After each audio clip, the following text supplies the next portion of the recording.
Bom dia, irmãos queridos, nesta segunda-feira, dia 13 de julho. Bom dia, queridos irmãos e irmãs. E hoje vamos meditar o livro do profeta Isaías, capítulo 1, versículos de 10 a 17. O incenso para mim é uma abominação. Não suporto iniquidade com reunião solene. As fortes palavras de hoje nos ensinam a viver profundamente a nossa fé, para que seja uma fé de coração e não de fachada. A nossa resposta a Deus seja sincera e não fingida e hipócrita. É a nossa vida que deve se tornar oração constante. É oferecendo a Deus o nosso corpo e todas as nossas forças que nos tornaremos um culto agradável a Deus.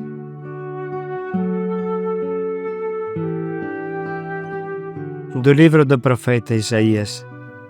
Ouvi a palavra do Senhor, magistrados de Sodoma, prestai ouvido ao ensinamento do nosso Deus, povo de Gomorra. Que me importa a abundância de vossos sacrifícios, diz o Senhor. Estou farto de holocaustos de carneiros e de gordura de animais cevados. Do sangue de touros, de cordeiros, de bodes, não me agrado. Quando entrais para vos apresentar diante de mim, quem vos pediu para pisardes os meus átrios? Não continueis a trazer oferendas vazias. O incenso é para mim uma abominação. Não suporto lua nova, sábado, convocação de assembleia, iniquidade com reunião solene. Vossas luas novas e vossas solenidades eu as detesto. Elas são para mim um peso. Estou cansado de suportá-las. Quando estendeis as vossas mãos, escondo de vós os meus olhos. Ainda que multipliqueis a oração, eu não ouço. Vossas mãos estão cheias de sangue. Lavai-vos, purificai-vos, tirei a maldade das vossas ações da minha frente. Deixai de fazer o mal, aprendei a fazer o bem. Procurei o direito, corrigi o opressor, julgai a causa do órfão, defendei a viúva. Palavra do Senhor. Graças a Deus.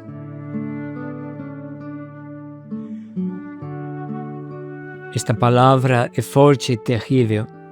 O Senhor, pela boca dos profetas, condena e castiga o culto sacrílego daqueles que ostentam uma religião de fachada que não se apoia em cima de uma vida convertida de verdade. Condena a hipocrisia de uma pureza exterior ostentada que convive com a podridão do coração e uma falta total de coerência de vida. Quem conhece os evangelhos sabe quanto Jesus teve que lutar contra a hipocrisia dos fariseus, que faziam exatamente isso. Ostentavam as celebrações, honravam a Deus com os lábios e sua vida era um pecado vivente contra os pobres.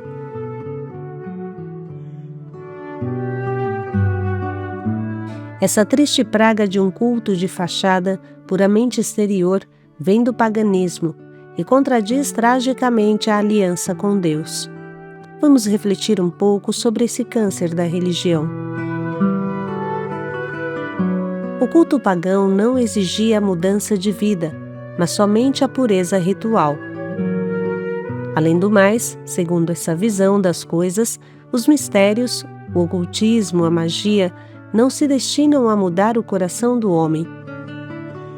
Os que participam do culto, no ocultismo, não precisam se converter, mas satisfazer os espíritos com trabalhos. Os deuses pagãos, aliás, eram complacentes com os vícios dos homens, e mais, eram até a personificação desses vícios. Eram divindades impudicas, amante das guerras, inclinadas à cólera e ao insulto. A santidade é entendida apenas como pureza ritual, cumprir com rigor e precisão os ritos, como a questão de lavar os copos nos judeus. Tal pureza é exigida pelos deuses e se manifesta pelos edifícios e pelos objetos utilizados nos cultos. Os que praticavam as manifestações religiosas no mundo greco-romano não deviam absolutamente preocupar-se com a pureza de seus corações e com a prática das virtudes.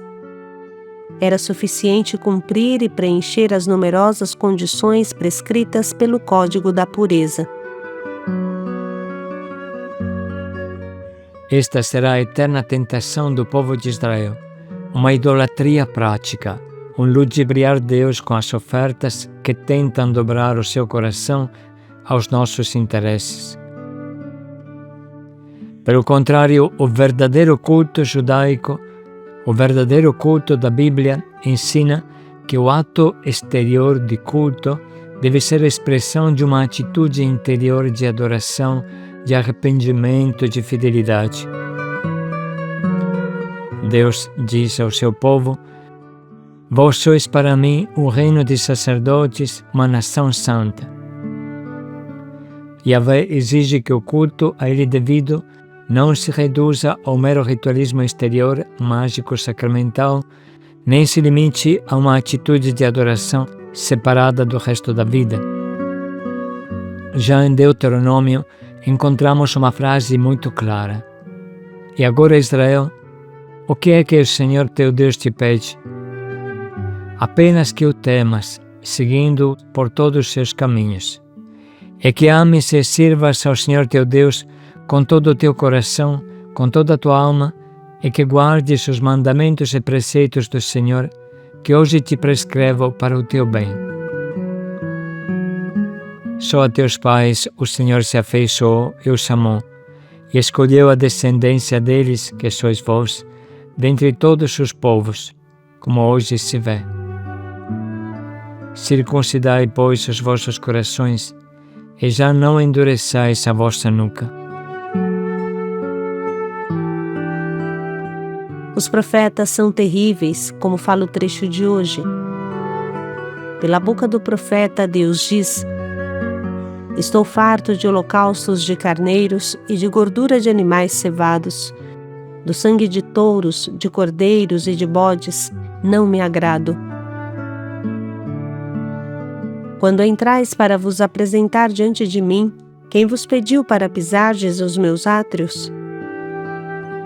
Não continueis a trazer oferendas vazias. O incenso é para mim uma abominação. Não suporto lua nova, sábado, convocação de assembleia, iniquidade com reunião solene. No povo de Israel, o sacrifício, esse oferecer cordeiros ou bezerros, era a expressão externa de uma resposta pessoal e íntima ao Deus verdadeiro, que me ama. Não era um gesto mecânico e mágico, como pode ser uma macumba, mas tinha uma eficácia relacionada às disposições interiores daquele que ofertava.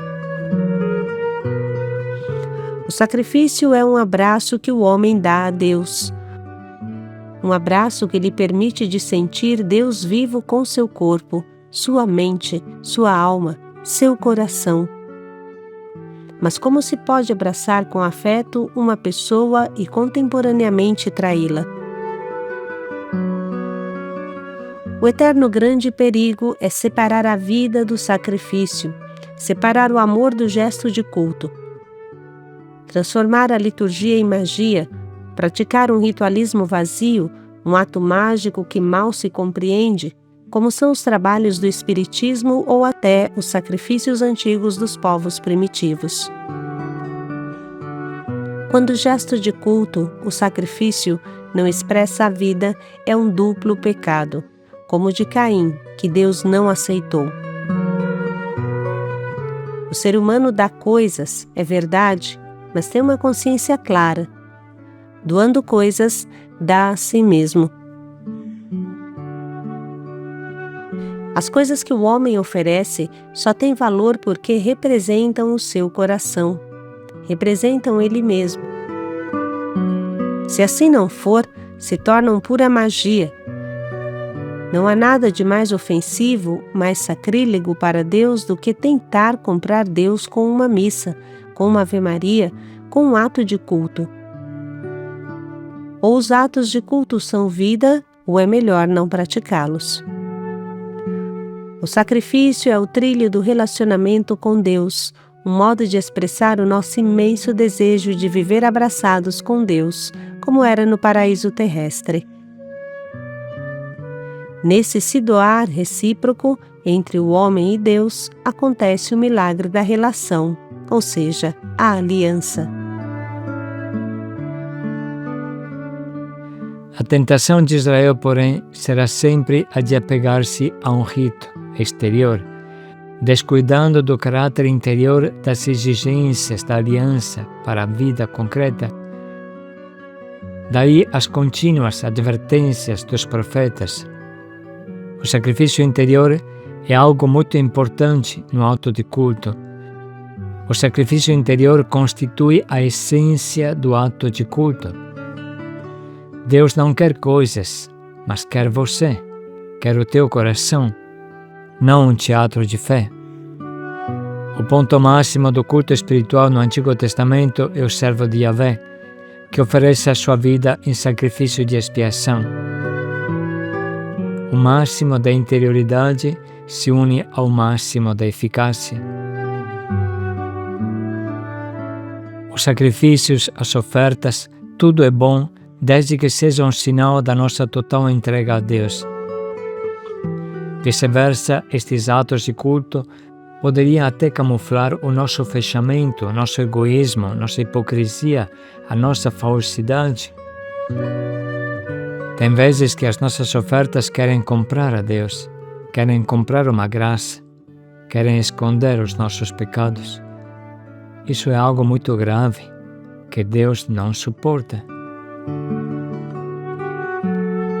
Vamos percorrer essa tradição que já é clara desde o Antigo Testamento. Os profetas sempre condenaram violentamente a hipocrisia de quem oferece um sacrifício, mas a sua vida está longe de Deus. Por exemplo, Saul é rejeitado pela sua desobediência.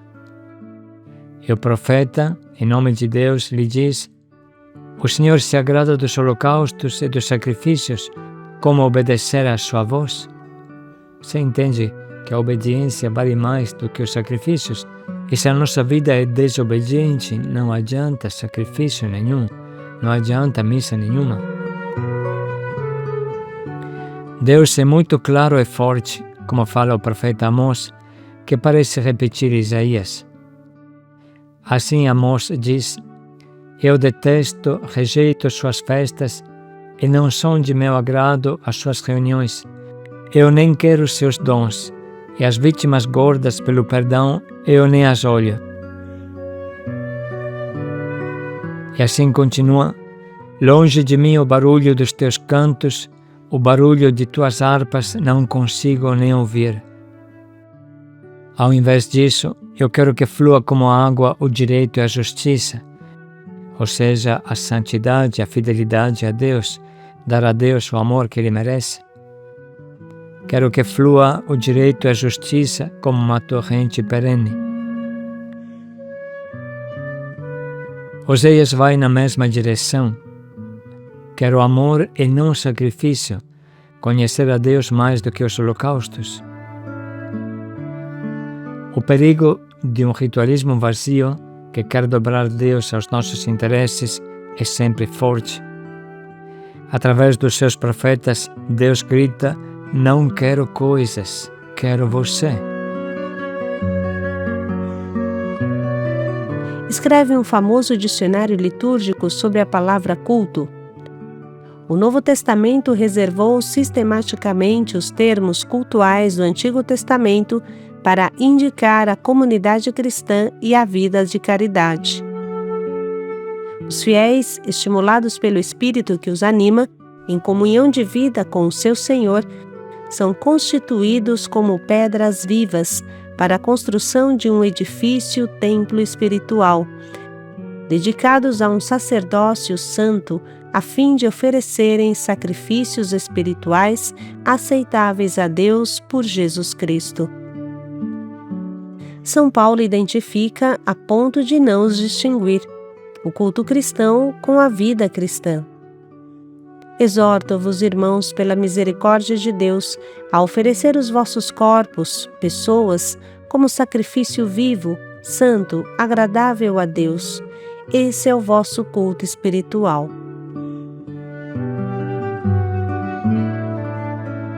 De nada adianta orar com os lábios se não for a tua vida que honra a Deus. De nada adianta gritar nas celebrações se a tua vida não for uma oração viva e constante, um grito silencioso a Deus.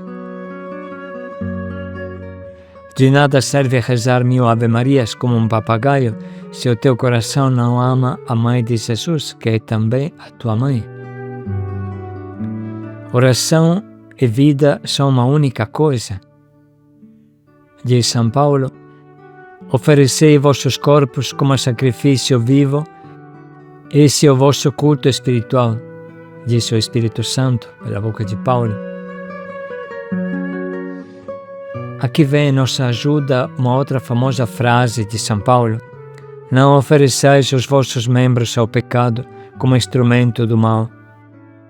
Oferecei-vos a Deus como vivos, salvos da morte, para que os vossos membros sejam instrumentos do bem ao serviço de Deus. Vou me servir de uma linguagem corrente entre os homens por causa da fraqueza da vossa carne.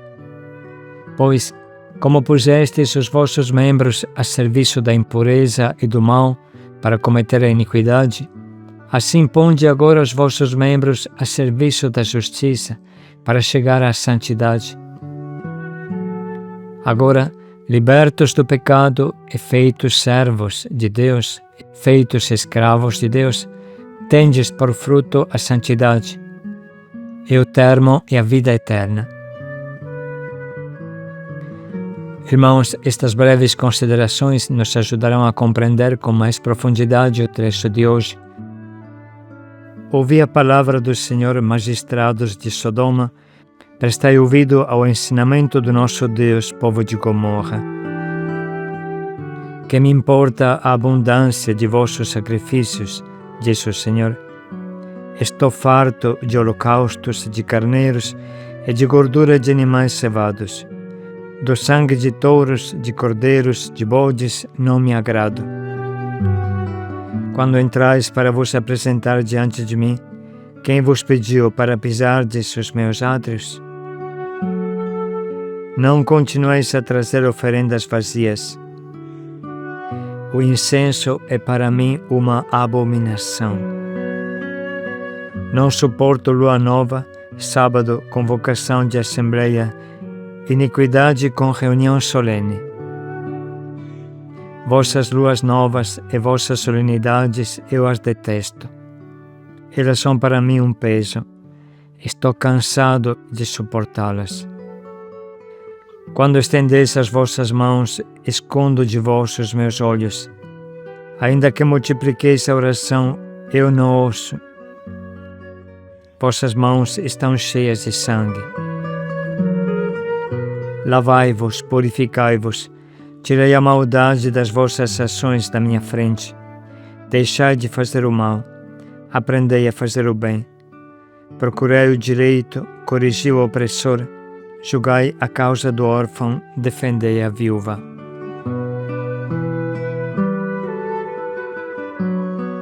Vamos agora dedicar um minuto para anotar as frases que mais tocaram o nosso coração.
Estamos prontos nesse momento para escolher o nosso propósito, que nos ajude a nos entregar totalmente a Deus, ao seu reino, oferecendo a nossa alma e o nosso corpo para que se realize a sua vontade.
Oferecei seus corpos como sacrifício vivo, paz e alegria a todos. Esse é o vosso culto espiritual. Paz e alegria a todos.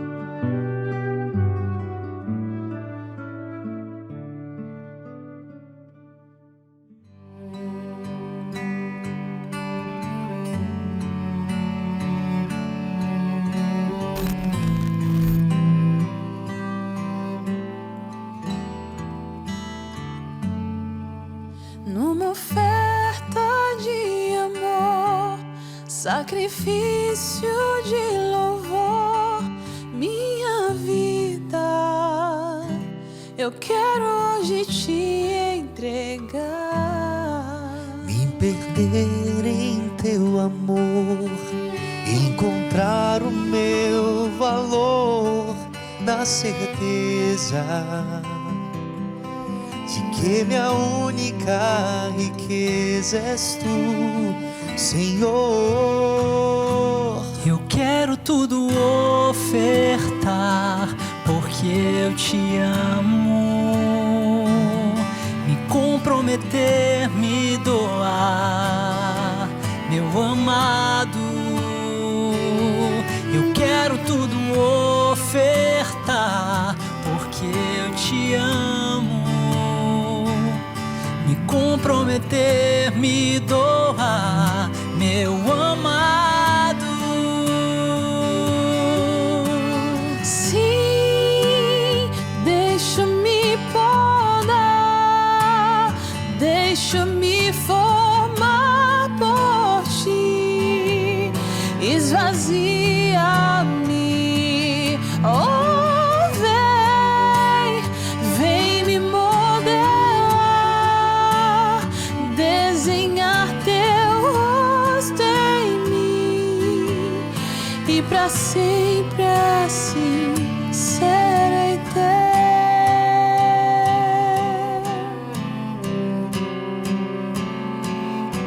Eu quero tudo ofertar, porque eu te amo. Me comprometer, me doar, meu amado. Oh, sim. Deixa-me podar, deixa-me formar por ti, esvazia-me. Oh, vem me modelar, desenhar teu rosto em mim, e pra sempre assim. Sim, deixa-me podar, deixa-me formar por ti, esvazia-me. Oh, vem me modelar, desenhar teu rosto em mim, e pra sempre assim.